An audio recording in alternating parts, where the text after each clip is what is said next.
Sebetulnya memang ketika saya belajar di pesantren, jujur memang karena dalam kondisi kita dipaksa, jadi saya hanya mengikuti, tapi justru kedamaian saya tidak alami. Ada pertanyaan dalam hati saya, kalau saya melakukan jihad pasti saya mati. Nah kalau saya mati saya kemana? Saya udah mulai takut. Nah ketakutan inilah yang membuat saya akhirnya bertanya, siapa Tuhan yang harus saya yakini? Di sholat yang ketiga itu, saya bukan melihat cahaya lagi. Itu saya berdoa sungguh-sungguh. Tuhan, siapa Tuhan yang sebenarnya yang harus saya sembah? Waktu saya berdoa begitu, saya lihat di depan saya itu ada kaki yang melangkah ke arah saya. Saya melihat dan saya mulai melihat ke arah wajah. Dan saya nggak bisa melihat wajahnya karena begitu bercahaya. Dan saya belum pernah melihat ada cahaya yang begitu terang.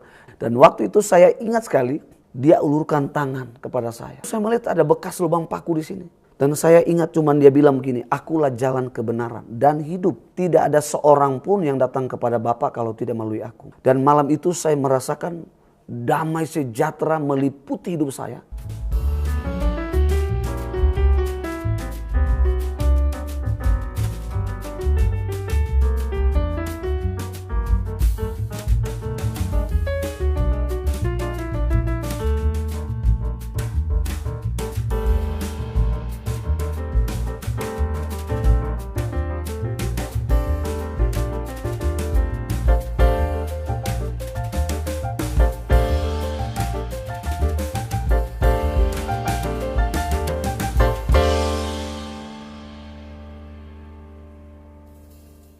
Shalom God Lovers, bertemu lagi dengan saya Evangelis Cathy Tobing dalam Diaspora TV Talk Show.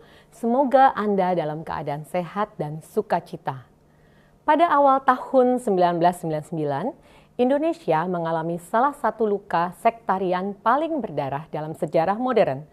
Konflik bernuansa agama pecah di Ambon dan dengan cepat menjalar ke berbagai daerah di Halmahera Selatan.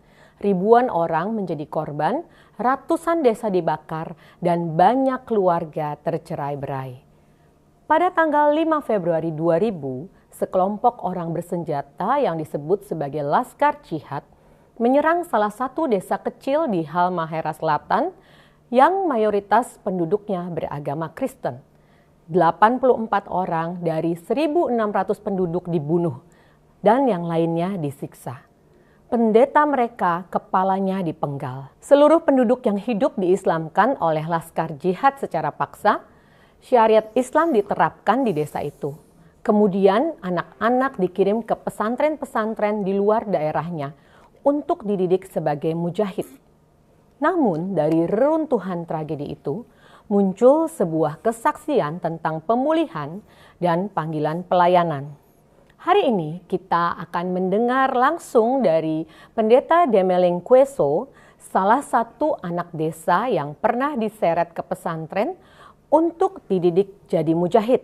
Tetapi justru hari ini beliau telah menjadi hamba Kristus. Mari kita sambut beliau. Shalom Pak Demeling Kweso, Shalom, apa Ibu kabar? Cathy. Luar biasa. Wow, luar biasa. Terima kasih sudah hadir di Diaspora TV Talk Show.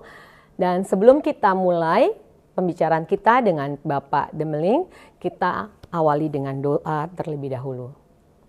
Terima kasih Tuhan Yesus untuk hari yang indah, hari di mana Tuhan memperkenankan seorang anak Tuhan untuk sharing kesaksian hidupnya bagi setiap pendengar dan yang melihat Diaspora TV Talk Show pada siang hari ini.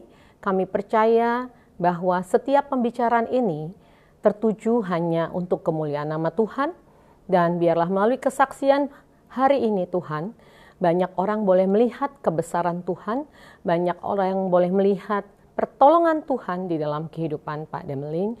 Begitu juga menjadi kesaksian bagi setiap orang yang saat ini mungkin pernah merasakan pengalaman seperti Pak Demeling.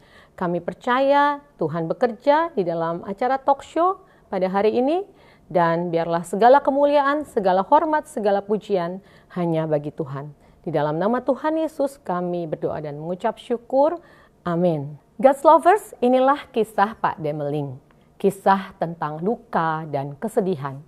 Bagaimana ajaibnya Tuhan memulihkan hidupnya. Pastikan untuk like, comment, share, dan subscribe agar semakin banyak orang yang dijangkau oleh kasih dan kebenaran Kristus. Baik Pak Demeling, mari kita mulai pembicaraan kita siang hari ini dan saya percaya ini boleh jadi berkat bagi banyak orang. Pak Demeling bisa cerita sedikit seperti apa masa kecil di desa yang tadi sudah kita ceritakan di awal ya?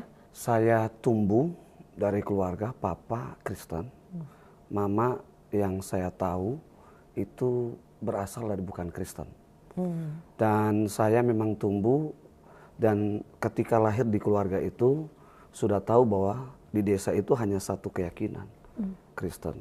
Tapi karena melihat iman dari kedua orang tua saya yang bisa dikatakan KTP, tidak terlalu sungguh-sungguh. Tapi saya juga mengikuti kebudayaan di tempat itu.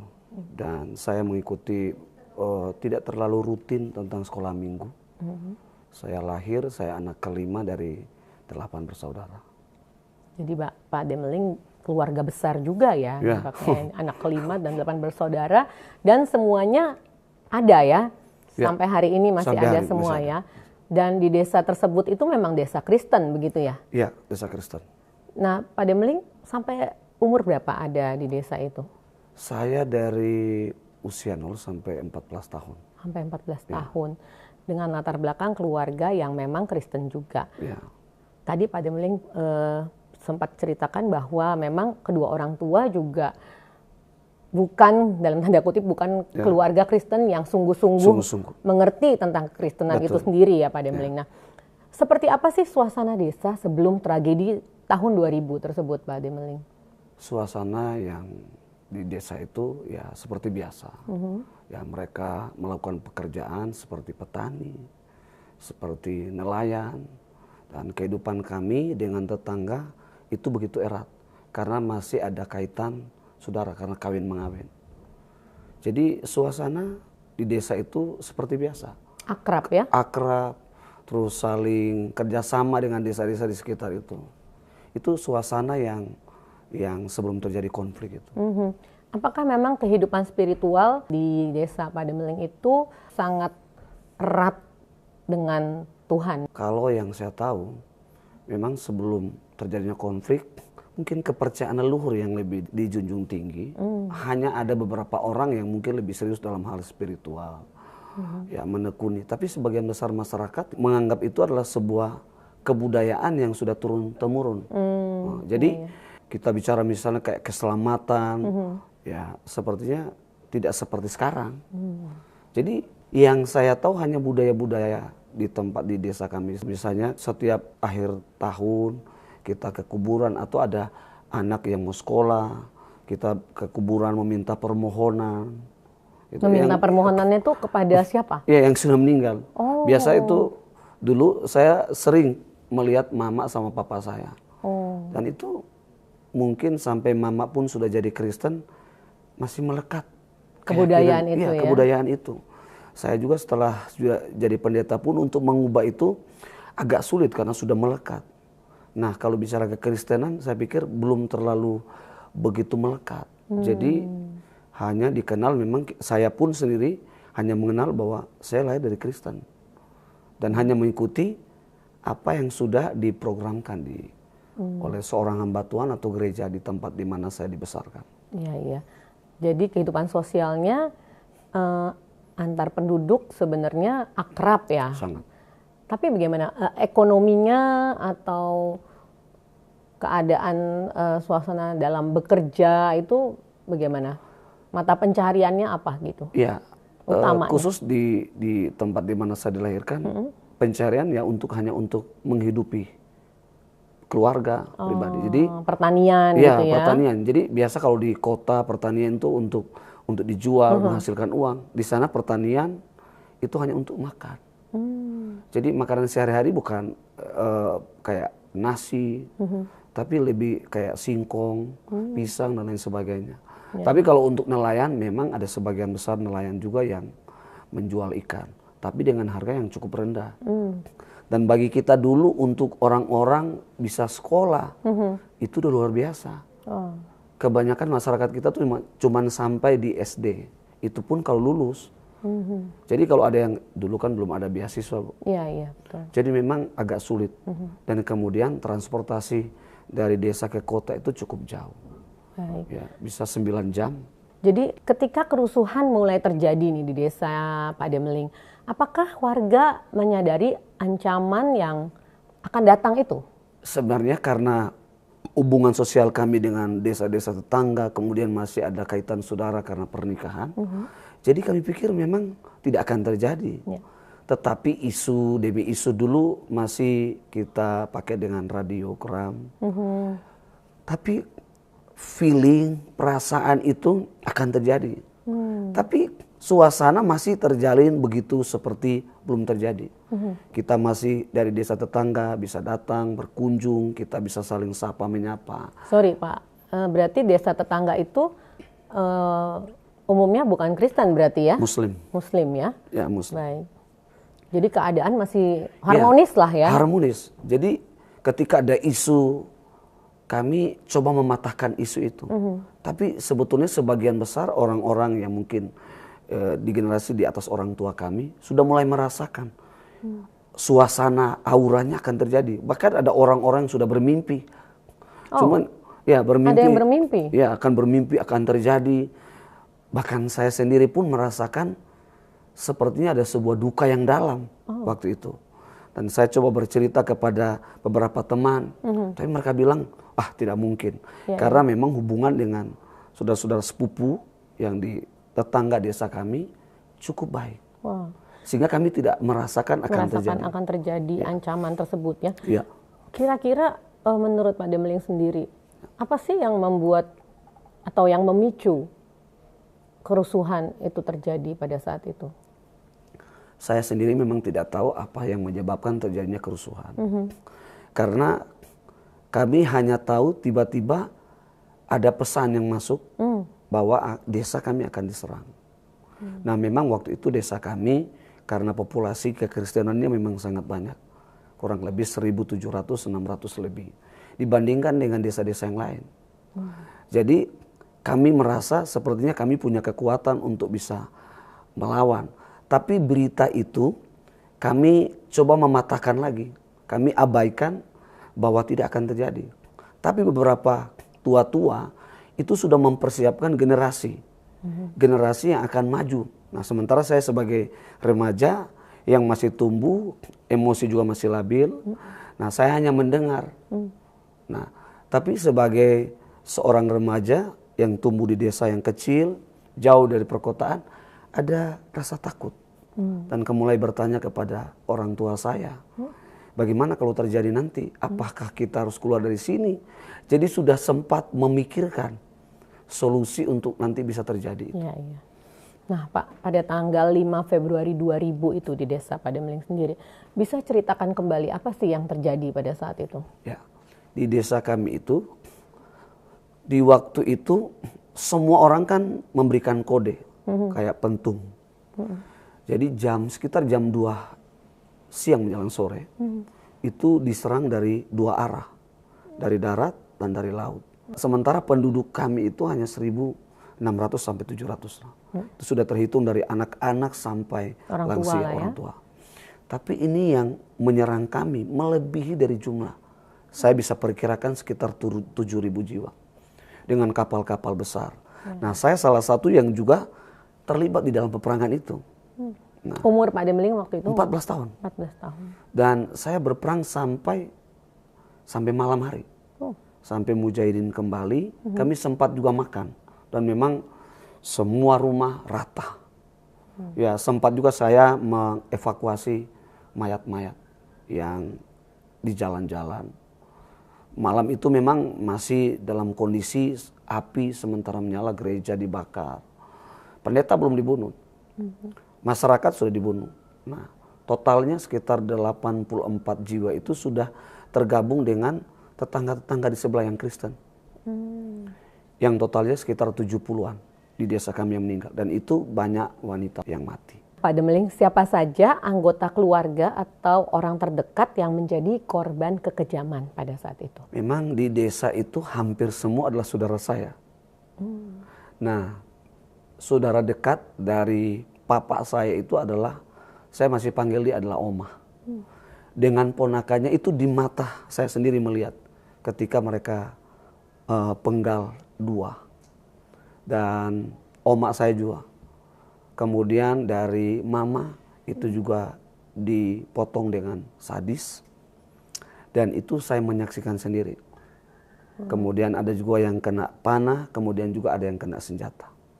Artinya mereka yang menyerang itu semua memang diperlengkapi senjata begitu ya? Iya, semua. Dan keadaan saat itu mencekam sekali ya Pak Demling berarti ya? Kita semua melarikan diri ke hutan. Dan memang malam itu saya bisa merasakan bagaimana masyarakat itu lari ke hutan untuk menyelamatkan diri. Jadi waktu itu mama saya berpikir bahwa saya sudah mati. Karena saya sempat ikut di dalam pertempuran itu. Nah, saya pun berpikir bahwa mama saya juga mati. Besok hari saya ketemu mama juga dalam ketakutan. Dan semua kita dalam ketakutan. Karena kita sudah dikepung dan kita nggak punya akses untuk bisa keluar. Transportasi apalagi. Tidak seperti sekarang kita bisa WA, semua putus hubungan.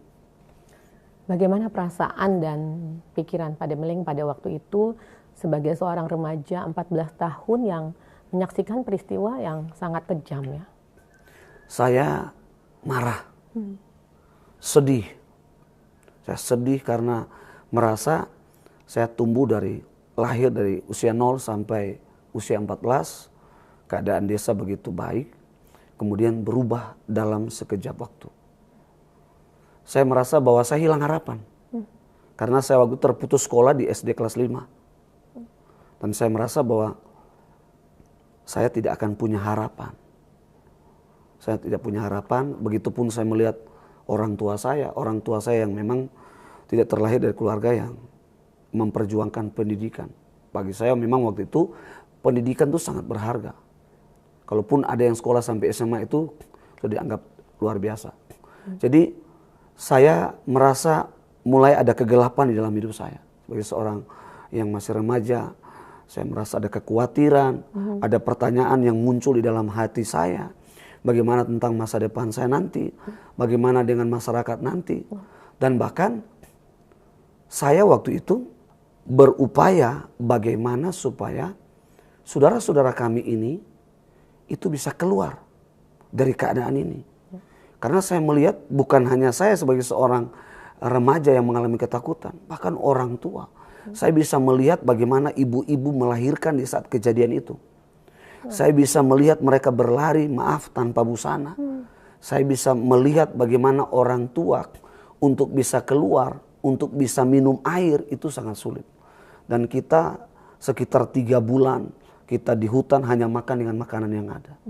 Dan itu membuat saya itu semakin khawatir. Dan beberapa remaja kita mulai merundingkan bagaimana caranya supaya masyarakat ini bisa keluar. Kami coba berupaya untuk memanggil kapal-kapal yang lewat di sekitar desa kami. Dulu yang sering terbayang itu orang Filipina. Karena orang Filipina sering mancing ikan tuna. Jadi dengan upaya itu supaya mereka bisa menyelamatkan kami. Ini kondisi yang saya cerita, ini kami sudah dipaksa. Sudah masuk. Dan waktu itu semua orang tua, anak-anak semua disunat. Dan saya dengan 4 teman remaja tidak menyerahkan diri. Kami belum rela karena sudah terbiasa terbangun tentang kehidupan kekristenan. Ya. Nah disitulah mulai muncul kesungguhan kami untuk menjadi orang Kristen sejati.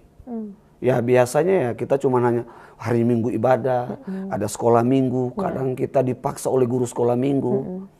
Tapi pada waktu itu kami mendengar bahwa satu desa, masyarakat kami sudah harus mengikuti apa yang menjadi keinginan daripada Laskar Jihad itu.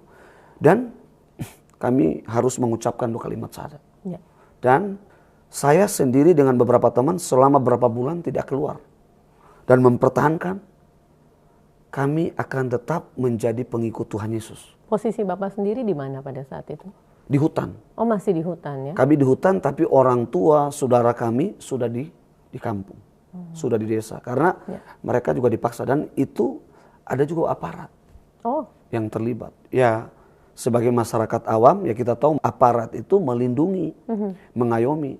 Tapi kenyataannya adalah mereka berpihak kepada pihak yang lain.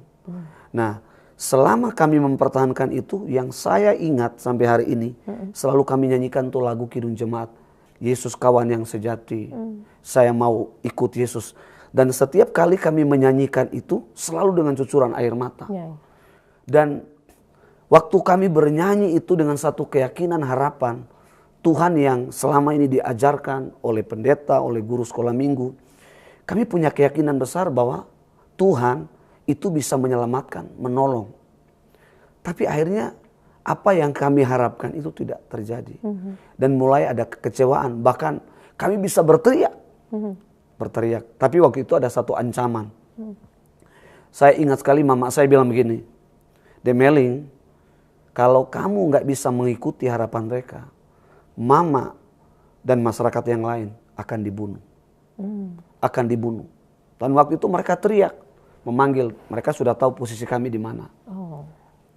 Dan akhirnya kami mulai sepakat seperti masyarakat yang lain pada waktu itu ketika kami mengikuti keinginan daripada mujahidin ini bahwa kami tidak akan masuk untuk menjadi Islam sungguh-sungguh hanya dengan tujuan menyelamatkan diri. Sama, saya dengan beberapa teman juga punya keinginan yang sama. Jadi hari itu kami dibawa kemudian mengucapkan 2 kalimat syahadat dan menyerahkan diri untuk menjadi Islam. Tapi kami ini tetap menjaga kesatuan kami dan harapan bahwa kami akan tetap menyelamatkan. Karena kami merasa bahwa kami sudah aman, tidak lagi diancam, diintimidasi, karena kami sudah mewujudkan harapan mereka. Nah, Pak Demeling, akhirnya kan Pak Demeling jadinya dikirim ke pesantren ya. Itu kapan dan di daerah mana? Itu sekitar, lalu bagaimana mereka cara mengirimkan Pak Demeling dan teman-teman? Itu sekitar bulan Mei atau Juni dari setelah peristiwa itu. Karena memang setelah itu yang tadi yang saya bilang, kami tidak pernah berharap akan menjadi Muslim yang sungguh-sungguh. Nah, tapi ada beberapa kegiatan yang harus kami ikuti, seperti belajar sholat, kemudian kita harus belajar tentang abjad-abjad bahasa Arab yang kita kenal Iqra 1 sampai 6. Nah, saya dengan beberapa teman itu begitu giat belajar. Dan akhirnya mereka melihat sepertinya ada potensi ini.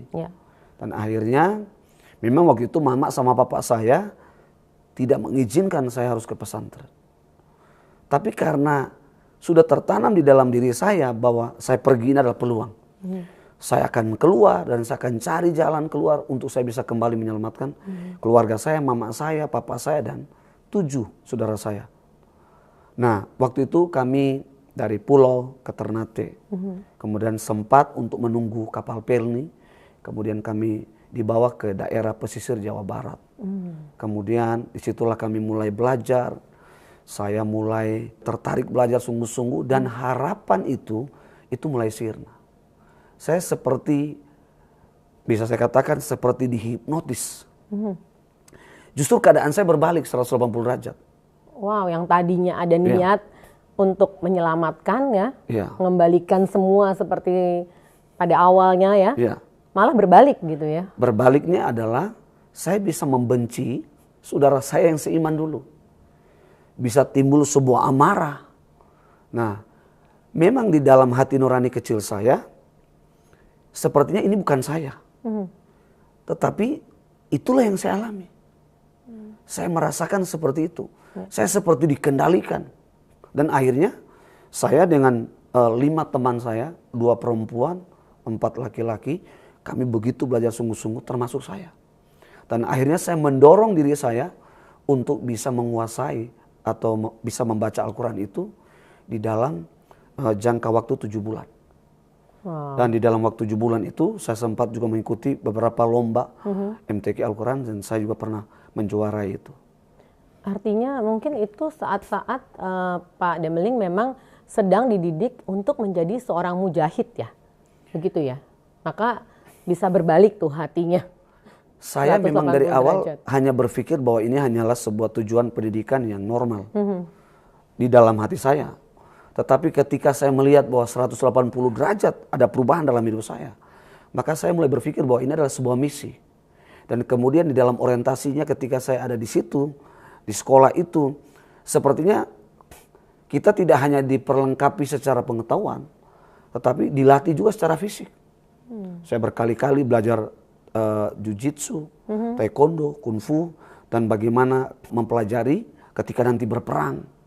Dan kami juga dilatih oleh seorang purnawirawan Kopassus. Dan itu berkali-kali saya ikut. Kemudian saya juga mendapatkan ikatan di kepala ini adalah sebagai Mujahidin Maluku Utara. Wow. Artinya berarti di sana sebagai seorang mujahid, Pak Demeling itu ada satu doktrinisasi yang diajarkan, yaitu ujaran kebencian mungkin ya bagi agama Kristen atau bagaimana? Sehingga membuat Pak Demeling kok tiba-tiba langsung berubah gitu. Nah, betapa dahsyatnya doktrin itu ya. Kalau kita benci sama orang, mungkin ada masanya kita bisa mengampuni, maafkan orang. Ya. Tapi doktrin itu bagi saya seperti benih. Mungkin awalnya nggak kelihatan, ya. Tapi lama-lama itu dia akan tumbuh besar dan itu saya alami. Jadi ketika saya mulai mengenal apa itu jihad, saya sendiri akhirnya membenci mama dan papa saya. Bahkan itu menjadi target saya untuk membunuh. Berkali-kali mama saya telepon saya. Saya marah-marah dan saya bilang sama mama saya akan bunuh. Dan itu amarah. Nah, memang saya tidak diajar misalnya begini, kamu akan begini, kamu harus begini-begini. Tapi kelihatannya biasa seperti sekolah normal. Tapi saya melihat betapa besarnya pengaruh daripada dokter itu. Ketika mulai membesar, mulai mengendalikan, saya akhirnya menjadi orang yang jauh lebih brutal sebelumnya. Harapan-harapan semua itu bukan sirna, tapi kegelapan yang justru saya alami. Jadi Pak Demeling sendiri berarti sudah benar-benar meninggalkan Yesus penuh hati ya pada saat itu ya? Saya mungkin bisa katakan hari itu dalam hati nurani kecil saya masih ada keinginan untuk menjadi pengikut Tuhan. Tapi apa daya, di lingkungan di sekitar saya bukan orang-orang yang seiman dengan saya. 1 tahun lewat, akhirnya saya memang benar-benar saya bisa katakan saya meninggalkan Tuhan. Dan bagaimana akhirnya Pak Demeling sendiri bisa meninggalkan pesantren pada waktu itu? Kapan kejadiannya dan pada waktu itu setelah Pak Demeling meninggalkan pesantren, Pak Demeling kemana gitu? Nah, ini sebetulnya sebuah perjalanan yang cukup lama juga. Jadi waktu itu karena sudah mulai ada timbul rasa benci dengan mama sama papa, saudara-saudara yang lain yang sudah menerima Yesus sebagai Tuhan dan Juru Selamat. Dan mereka semua ada yang di Halmahera, ada juga yang ke Manado. Nah, jadi waktu itu ada satu misi yang pingin saya akan lakukan. Ya. Itu misinya adalah membunuh mama sama papa saya. Wow. Dan itu saya belum cerita, setelah nanti saya sudah jadi Kristen baru saya cerita. Itu saya pingin lakukan.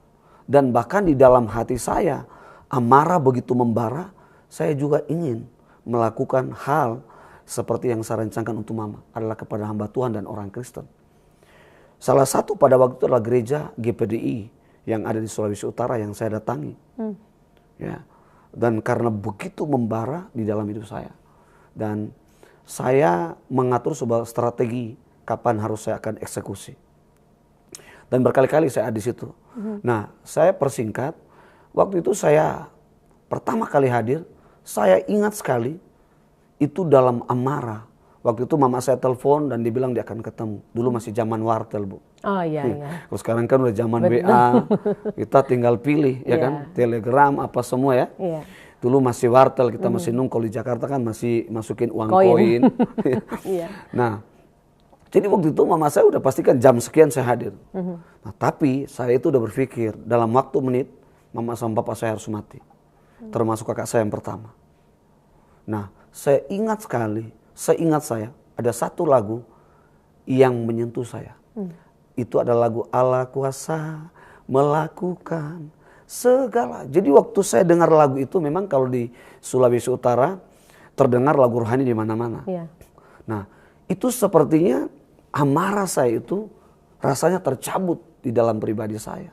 Wow. Ya, saya merasakan bahwa kekuatan saya untuk melakukan sebuah kejahatan itu hilang. Dan saya merasakan gemetar tubuh, kemudian jadi lemas. Saya tidak tahu apa yang terjadi. Hari itu saya peluk mama saya sama papa saya, dan saya hanya menangis. Tapi strategi untuk saya melakukan ke salah satu gereja ini, itu masih ada.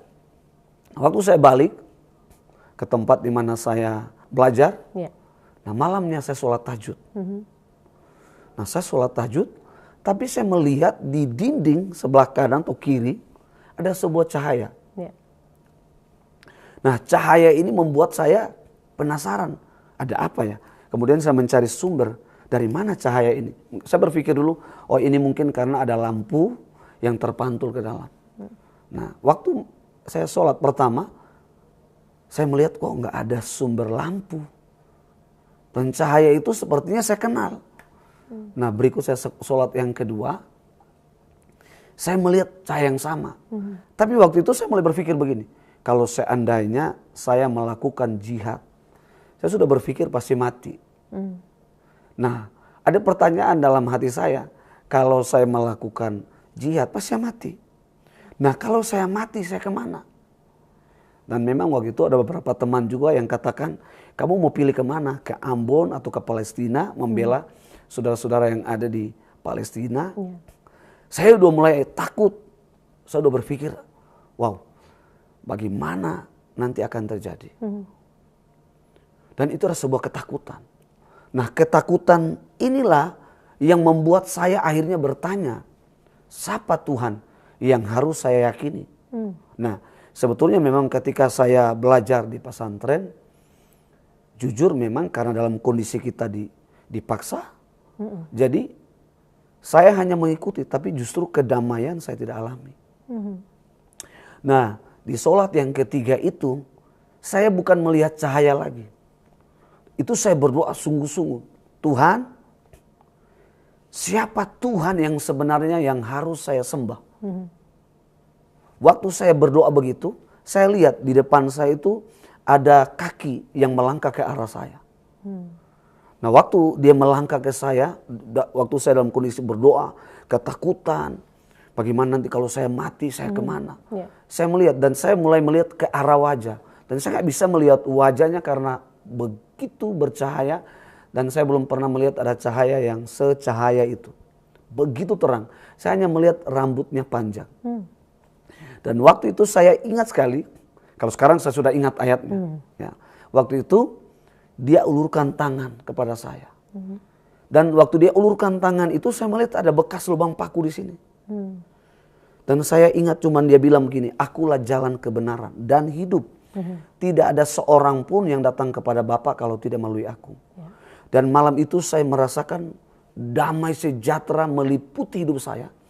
Dan saya merasakan duka cita yang paling dalam itu justru di malam itu. Saya setelah jadi Kristen baru saya ingat Matius pasal 5 dikatakan berbahagialah orang yang berduka cita karena mereka akan dihibur. Di situ saya menangis sejadi-jadinya dan kayak Tuhan membuka sebuah layar lebar dan saya bisa melihat itu slide itu bisa lewat bagaimana kejahatan saya dan itu membuat saya rapuh. Dan hari itu saya rebah, malam itu saya rebah kurang lebih 40 menit. Dan saya melihat pribadi itu ngobrol ke saya. Bahasa yang tidak pernah saya dengar di dunia ini, hanya saya mengerti. Bahasanya itu seolah-olah dia meneguhkan saya, menguatkan saya. Kamu nggak usah takut, apapun yang terjadi saya akan jaga, saya akan lindungi. Jadi saya mengerti bahasanya, tapi bahasanya seperti gitu. Jadi saya cuma dengar suara itu, tapi saya dapat pengertian bahwa kamu nggak usah takut.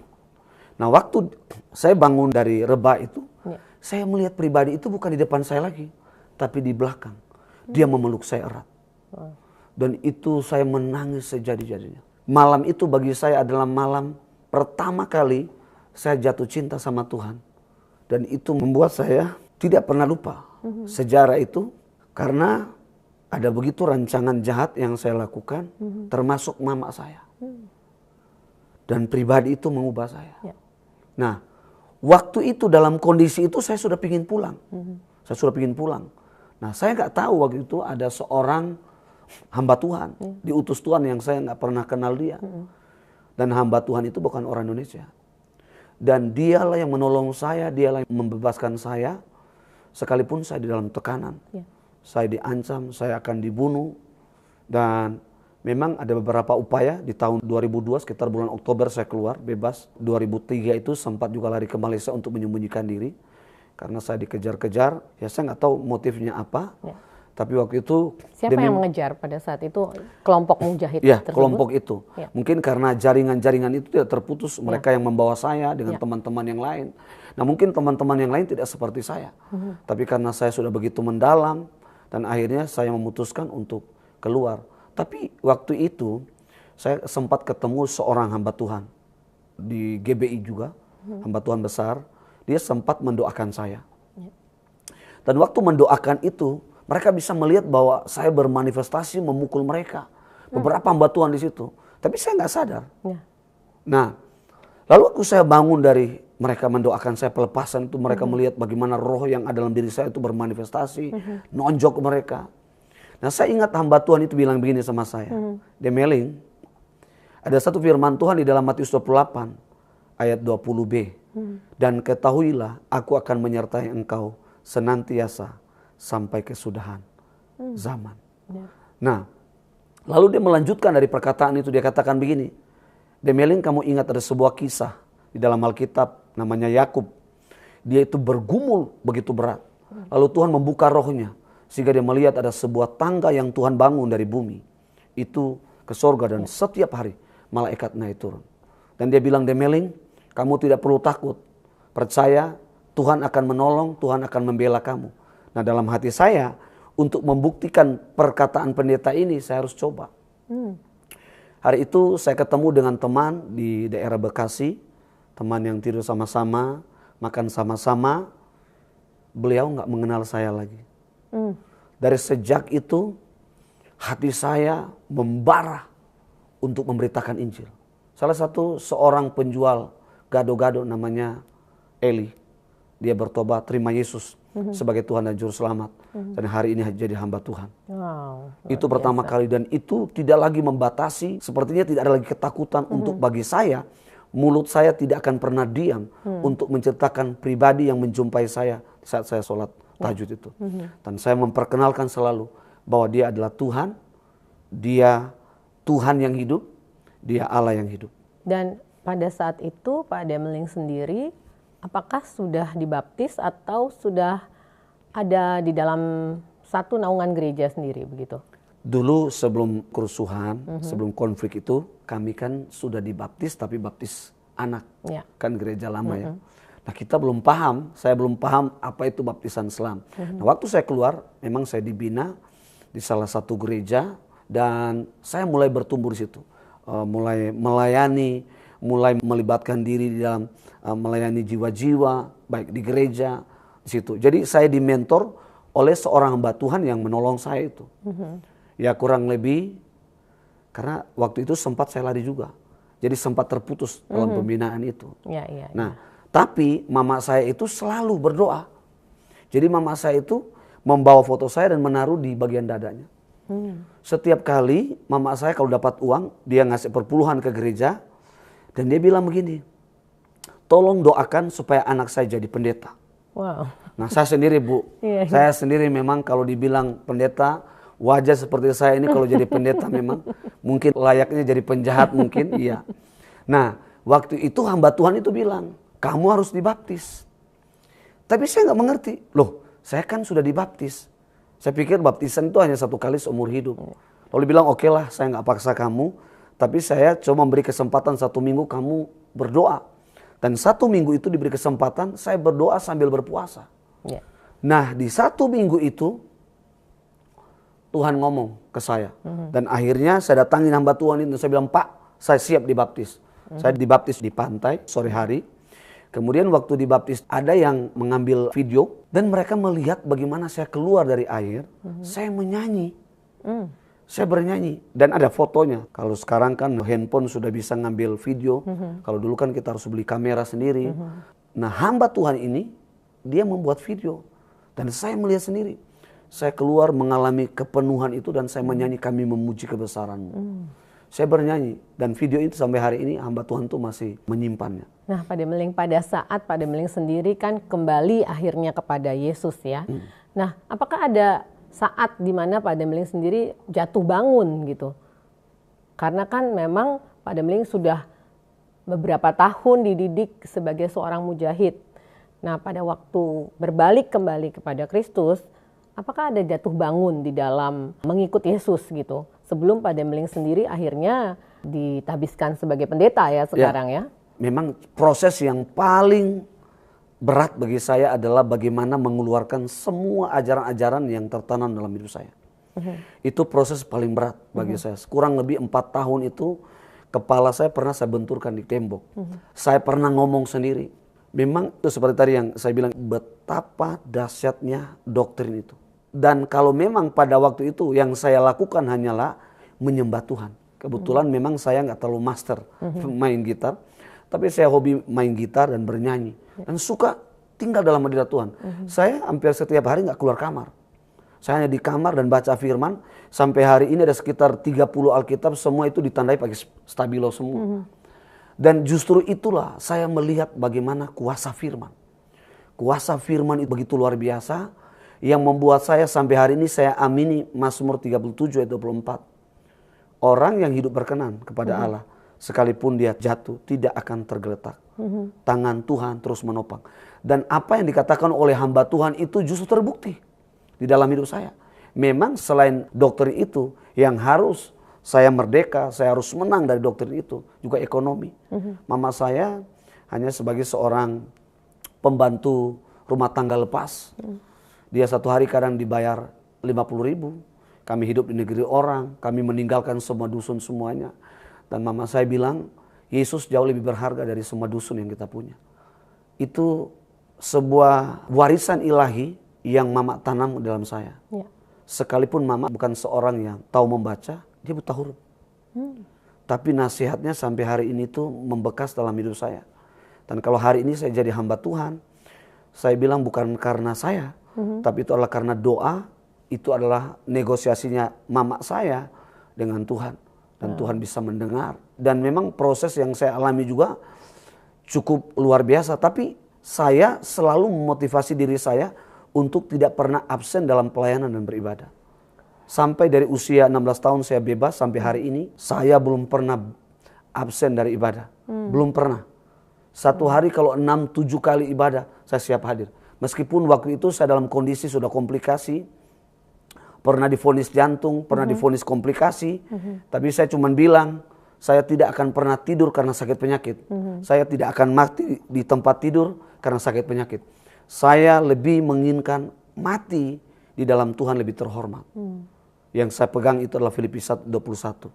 Bagiku hidup adalah Kristus dan mati adalah keuntungan. Kalau soal jatuh bangun sih saya rasa saya justru di awal-awal saya strong. Karena itu cinta mula-mula. Cinta mula-mula ya, kepada seperti, Tuhan ya. Seperti saya pacaran sama istri saya. Apapun yang terjadi, badai apapun, bodoh jalan amat. Terus ya. Sikat. Nah, Pak Demeling, pada saat Pak Demeling sudah memutuskan menjadi Kristen ya, kembali kepada Kristus. Apakah di situ juga momen di mana orang tua dari Pak Demeling juga kembali kepada Kristus?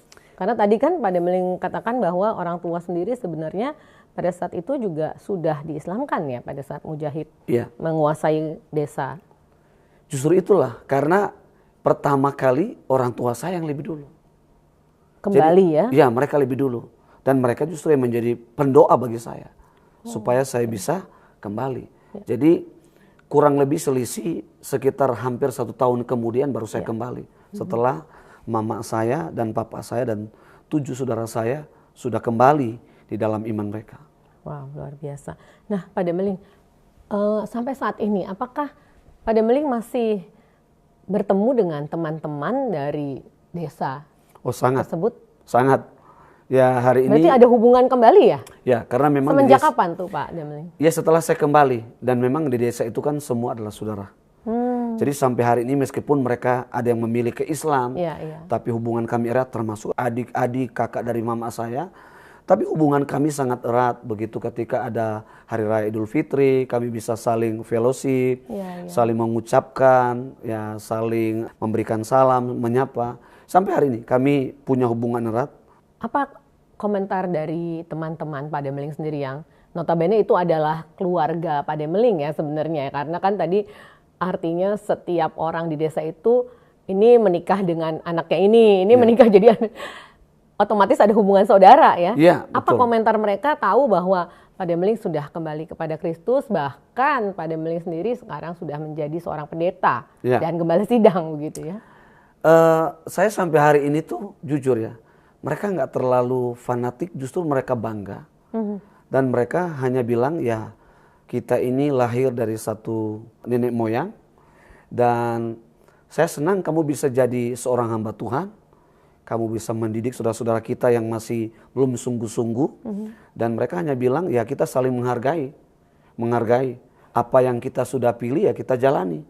Dan sampai hari ini memang hubungan kami, ya adik-adik dari mama saya, papa saya kalau ketemu ya mereka kadang nangis karena memang pergi dari umur 14 tahun. Pas ketemu sudah berjenggot, ketemu sudah menikah, sudah punya anak. Mereka kaget juga. Kamu siapa? Wah, saya pas bilang, baru mereka, oh iya, kamu anaknya si ini ya.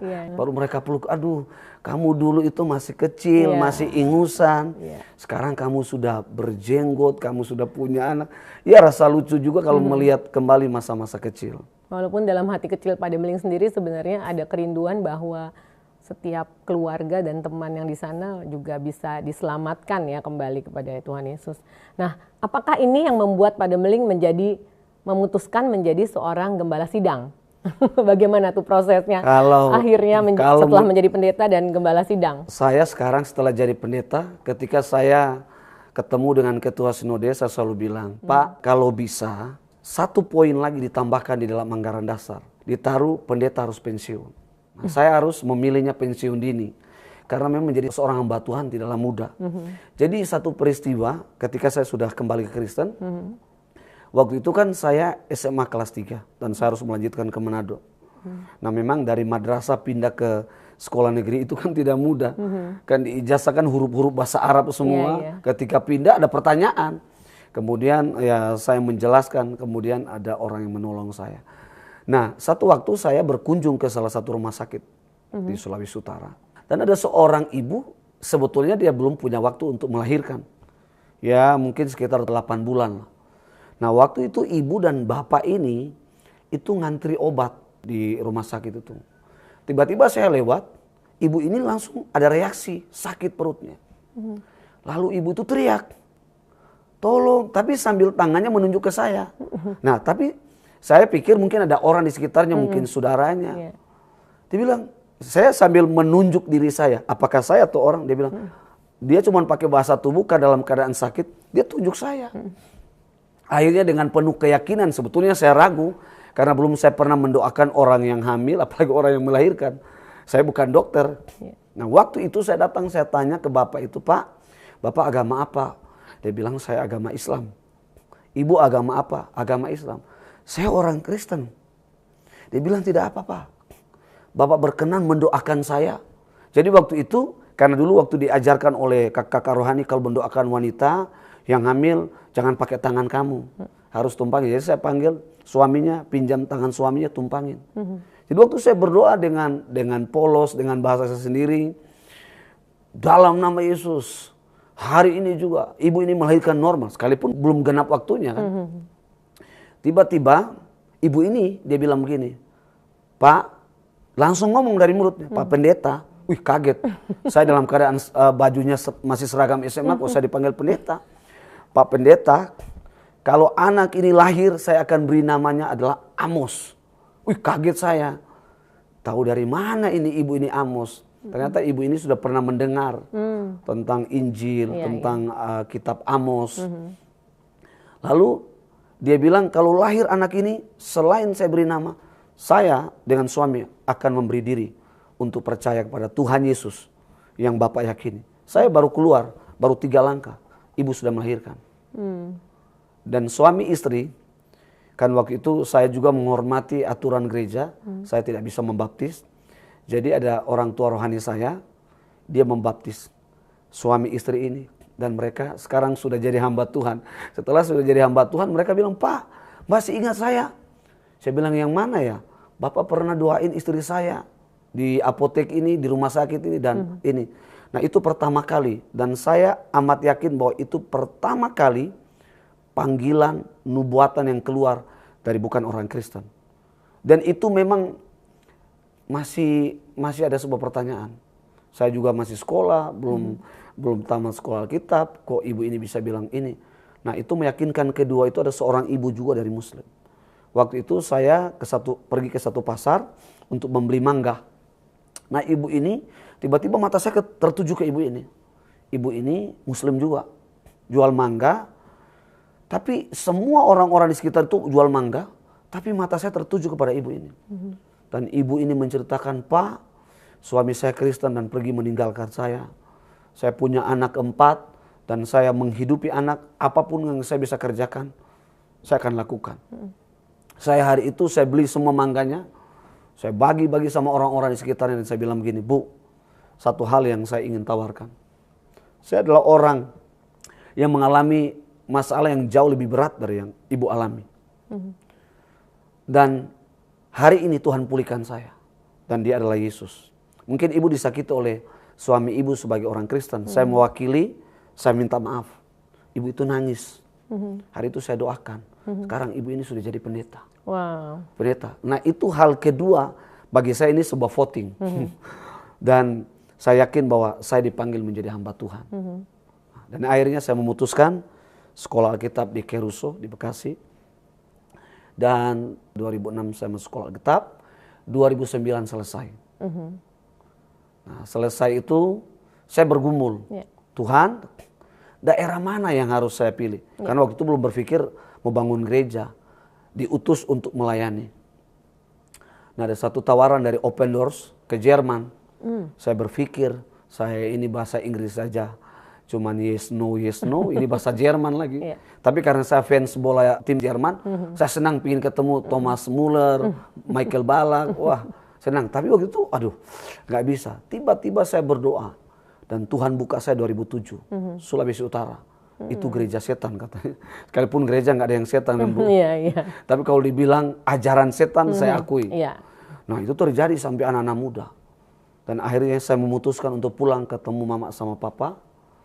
Saya sambil melayani, saya juga bekerja sebagai seorang marketing di toko buku Immanuel, kemudian di BPK Gunung Mulia untuk menghidupi ekonomi mama sama papa. Akhirnya kita punya rumah. Nah, tapi setelah itu saya berpikir kalau saya sudah melayani, saya harus punya pendamping hidup. Nah memang mungkin Ibu Kety sudah lihat kalau orang Manado kan cantik-cantik, putih-putih. Sementara ini sudah putih Ibu. Udah putih ya? Ya karena sudah banyak sabun Ibu. Ya apalagi sabun-sabun sekarang kan. Jadi waktu itu masih dekil Bu. Jadi kalau saya ketemu cewek-cewek, waduh minder saya. Saya bilang mana mungkin saya. Jadi sudah mulai tertuduh, merasa bersalah karena latar belakang. Satu ketika saya bekerja di sebuah depot air. Dan bos saya bilang begini, mau nggak saya jodohin apa sama cewek gunung putih cantik. Saya bilang begini, bos ini ceritanya dia ini apa bercanda atau cerita sungguh-sungguh? Dia bilang enggak, saya sungguh-sungguh jodohin kamu. Memang saya bilang sama bos saya, Pak, saya nggak mau lagi cari pacar, saya cari istri. Capek kalau cari pacar, pengeluaran banyak, belum tentu juga jadi gitu. Nah waktu itu memang bos saya tunjuk orangnya. Tapi hati saya kok bukan dia. Tapi tiba-tiba kami pergi ke toko Immanuel. Dan saya melihat ada seorang wanita turun dari lantai 2. Tiba-tiba saya bilang sama bos saya, dia ini. Wah karena memang istri saya waktu itu putih masih langsing. Sekarang sudah beda Bu. Sekarang itu langsung melambung Bu. Jadi waktu saya bilang sama bos saya, ini nih. Bos bilang begini, yakin kamu ini? Karena memang istri saya agak jutek dan memang kurang senyum. Memang dia orang admin, kalau di komputer memang temannya sama komputer dan jarang senyum. Itu serius saja. Tiba-tiba saya hampiri dia dan saya bilang, Kak bisa kenalan nggak? minta nomor. Akhirnya waktu itu ada sebuah majalah namanya Spirit Motivator. Saya minta dan saya tulis.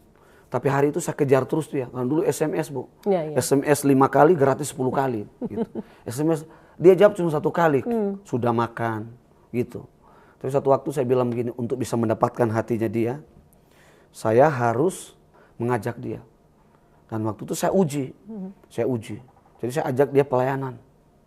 Saya demi dia ini, Bu. Saya beli sepatu yang cukup lumayan ya mahal lah. Bagi saya 300-400 mahal.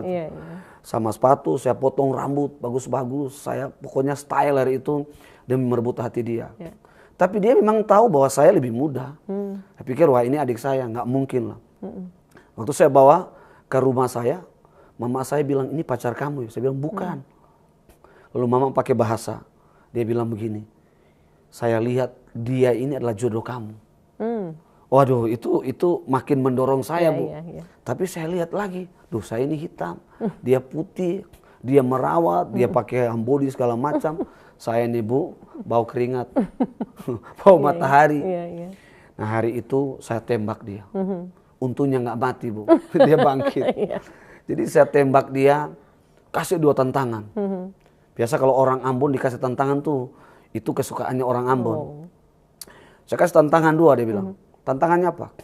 Puasa 1,5 tahun. Nggak mau saya. 1,5 tahun lama amat. Dia bilang, kalau begitu tantangan kedua. Kamu berani nggak masuk minta Tominang saya? Berani. Saya janji hari Sabtu. Dan masuk saya menyatakan diri. Saya bilang sama orang tuanya, saya siap menikah.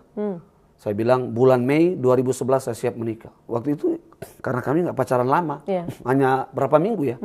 Begitu lewat saya bilang saya sudah siap menikah. Dan akhirnya ya Sulawesi Utara masih ada budaya kuat, ya ada mas kawinnya. Tapi saya bilang sama istri saya, bilang sama papamu, kebetulan mamanya sudah meninggal. Jangan pakai mas kawin, saya pendeta, nggak punya uang. Akhirnya mertua saya hari ini, dia bilang saya nggak mau tahu, pokoknya tanggal 26 Mei saya duduk di pelaminan, semua kalian yang tanggung, nggak usah pakai mas kawin.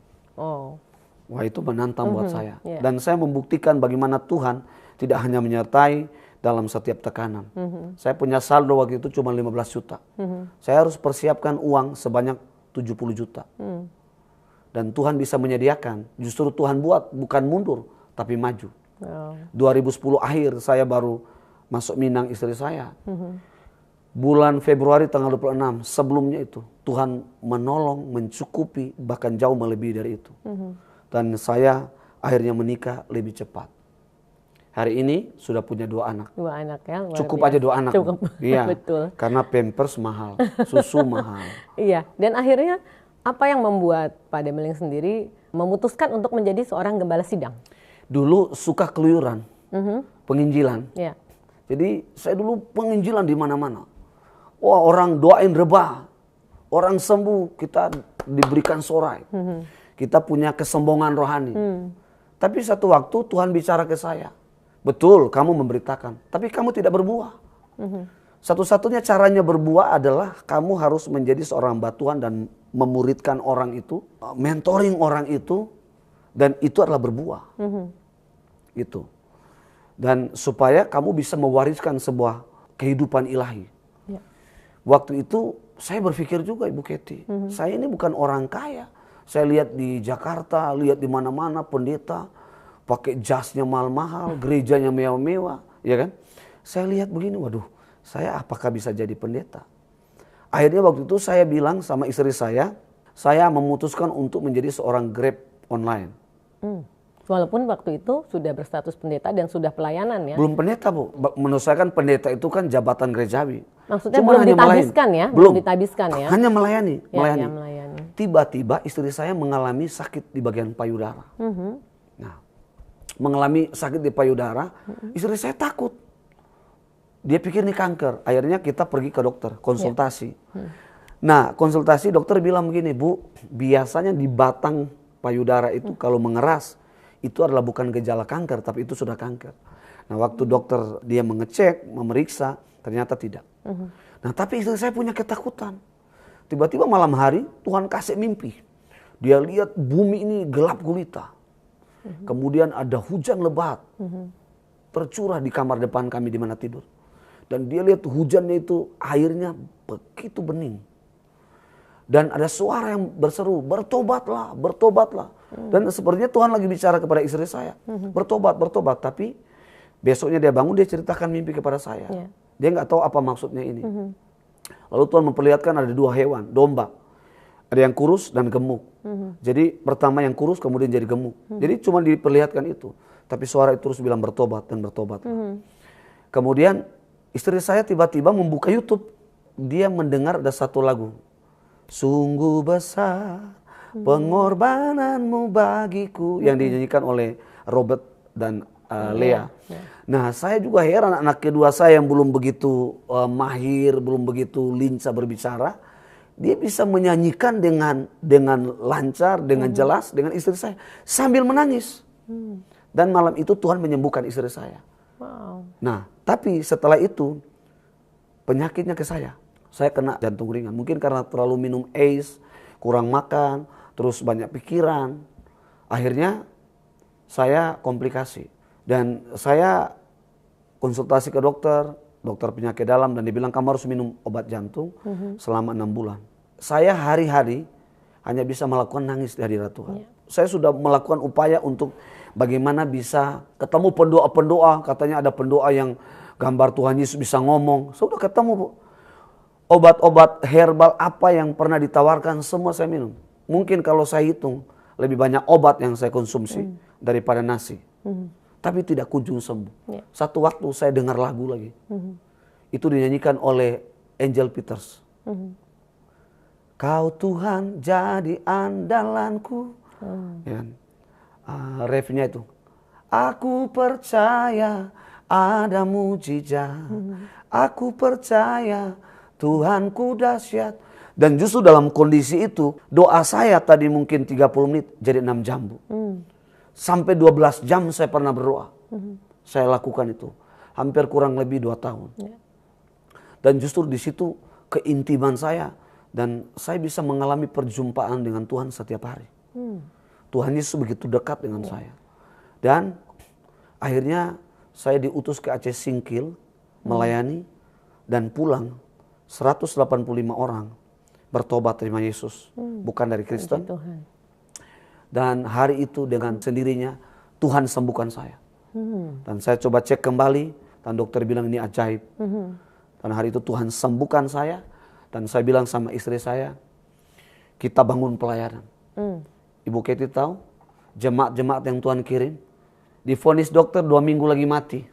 Dan kita waktu itu hanya bangun persekutuan doa. Rumah kami tipe 36, dan kami bagi 2, satu dibagi untuk dapur, satu untuk ruang tamu, dan tempat kami bangun doa. Ada seorang bapak digotong malam itu oleh 4 orang. Dan divonis dokter, hidupnya hanya berapa minggu lagi mati.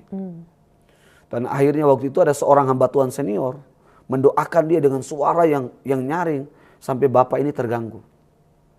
Tiba-tiba saya lihat bapak ini ada sesuatu yang mengikat dia, roh yang mengikat dia. Lalu saya bilang, Pak tatap saya.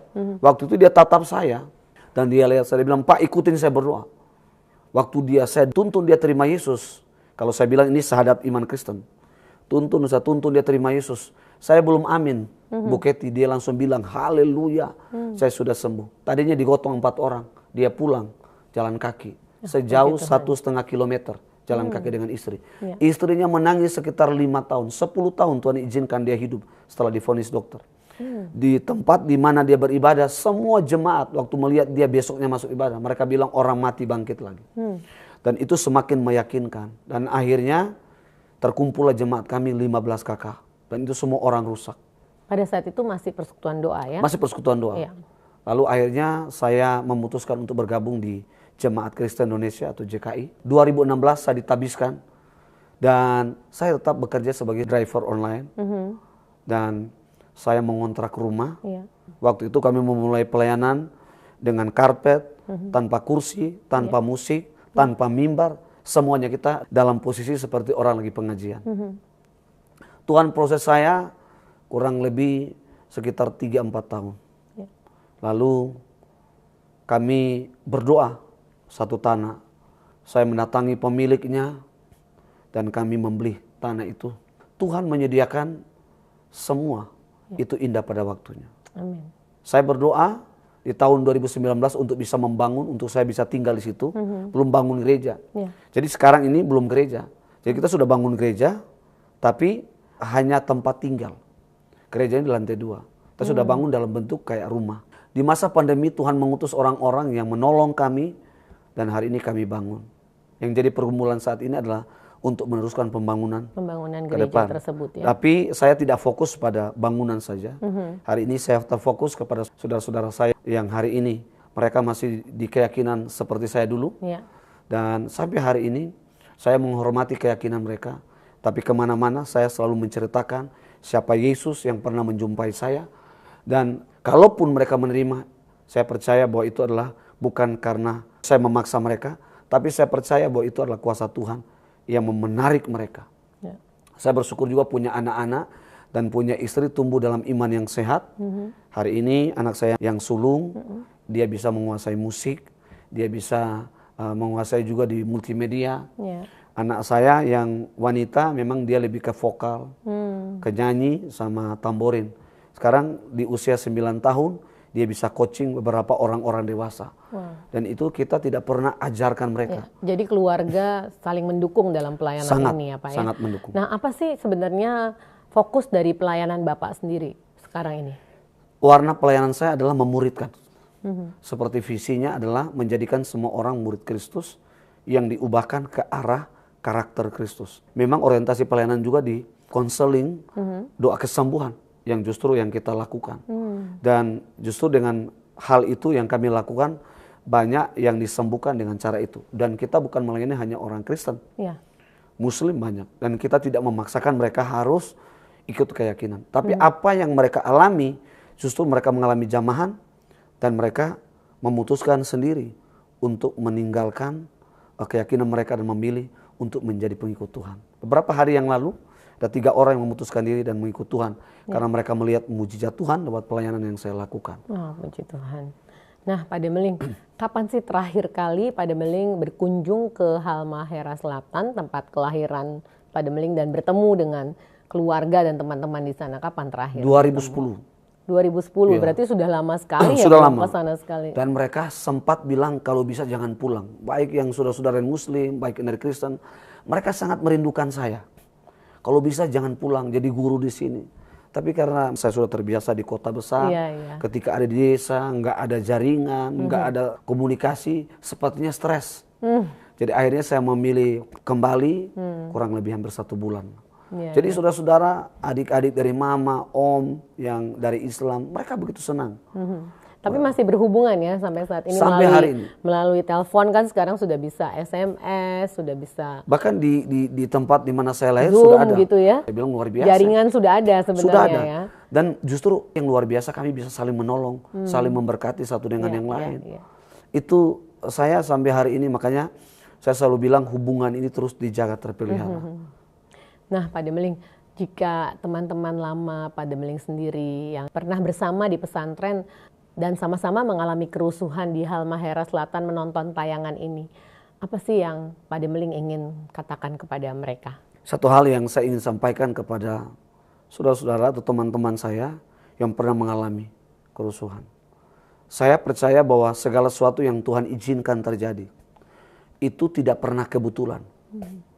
Dan ada maksud Tuhan yang indah seperti yang saya alami. Waktu saya alami mungkin bagi saya itu sepertinya Tuhan meninggalkan saya. Sepertinya itu menyakitkan. Sepertinya Tuhan itu jauh. Tapi saya melihat bagaimana Tuhan berjalan dalam setiap tekanan. Saya melihat bahwa Tuhan tidak pernah meninggalkan di dalam penderitaan yang saya alami. Dan justru dalam penderitaan ini, satu hal yang saya alami adalah membentuk mentalitas saya. Untuk tidak pernah takut apapun, tekanan apapun, badai yang datang dalam hidup saya. Justru saya melihat bahwa tantangan itu atau persoalan itu menjadi satu tantangan untuk mendorong saya untuk semakin lebih dahsyat. Satu hal yang paling saya takut seperti firman Tuhan di dalam Matius 10 ayat 8, bahwa hanya kepada Dia yang membinasakan tubuh dan membunuh jiwa. Jadi bagi saudara-saudara, teman-teman saya, kalau hari ini saya bisa mengalami, saya percaya juga. Saudara-saudara mungkin hari ini bertanya, apa mungkin saya akan mengalami? Saya amat yakin, sangat mungkin saudara-saudara akan mengalami seperti yang saya alami. Dan apa yang saya alami ini bukan sebuah cerita belaka. Seperti firman Tuhan mengatakan bahwa menjadi seorang pengikut Kristus adalah harus menjadi saksi. Ya. Kita tidak hanya mendengar dari orang, tapi kita sendiri melihat dan mengalami sendiri.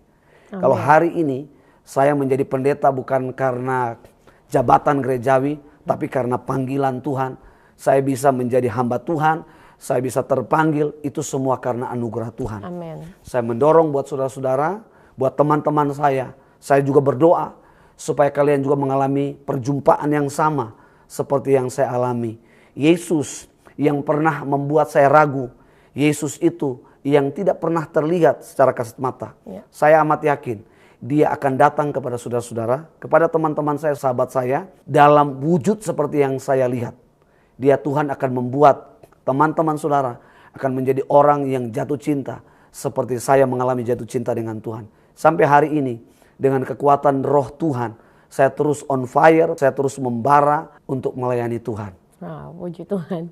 Terakhir nih Pak Demeling, jika Pak Demeling diberikan kesempatan untuk bertemu dengan ex laskar jihad yang pernah menghancurkan desa, keluarga, dan diri Pak Demeling sendiri, apa sih yang akan Pak Demeling katakan sebagai seorang Kristen hari ini kepada mereka? Justru itu sudah saya lakukan. Jadi tetangga-tetangga yang pernah terlibat dan menghancurkan bahkan membunuh oma saya. Hal yang paling terberat bagi saya waktu itu adalah saya tidak bisa memaafkan. Tapi waktu itu saya percaya bahwa itulah Roh Kudus yang mendorong dan saya bisa memeluk mereka dan saya bisa melepaskan pengampunan. Sehingga hari ini di dalam memori saya, di dalam hidup saya tidak ada rasa benci. Tetapi yang ada dalam hidup saya adalah bagaimana satu kelak nanti mereka bisa mengalami dan merasakan seperti apa yang saya alami. Wow, jadi justru Pak Demeling saat ini merasakan bahwa pengampunan yang dari Tuhan itu juga Pak Demeling lakukan ya kepada orang-orang yang pada saat itu menguasai dan sangat kejam sekali yang melakukan hal yang sangat kejam dalam kehidupan Pak Demeling. Baik Pak Demeling, terima kasih banyak. Sama-sama, dan Ibu Kety. Sungguh luar biasa hari ini kita bisa bertemu. Tuhan. Dan kami percaya Tuhan pakai terus Pak Demeling dalam Amin. pelayanan. Amin. Keluarga juga Amin. semakin diberkati. Amin. Dan Amin. setiap jemaat yang diberikan juga di dalam gereja Pak Demeling juga semakin mengalami pertumbuhan iman. Dan sampai ketemu lagi. Siap. Dan saya percaya banyak pengalaman yang indah bersama Tuhan yang menanti di depan. Amin. God's Lovers, kisah Pendeta Demeling Kuoso mengingatkan kita bahwa kasih Kristus sanggup menjangkau bahkan mereka yang terhilang dalam lorong gelap kekerasan dan trauma. Injil bukan hanya berita keselamatan, tapi juga pemulihan yang nyata. Kita doakan agar kesaksian ini bukan hanya menguatkan umat Kristen, tetapi juga membuka hati mereka yang mencari kebenaran, termasuk saudara-saudara Muslim yang tulus. Jika Anda ingin berdialog lebih lanjut atau bertanya, jangan ragu untuk tinggalkan komentar. Kasih Kristus masih bekerja hingga hari ini. Terima kasih untuk Anda semua yang sudah menyaksikan episode ini sampai selesai. Kalau kisah ini memberkati hidup Anda, jangan lupa untuk like video ini, tinggalkan komen, share ke teman-teman Anda, dan tentu saja klik subscribe agar tidak ketinggalan kisah-kisah luar biasa lainnya di Diaspora TV. Sampai jumpa di episode berikutnya. Tuhan Yesus memberkati. Shalom.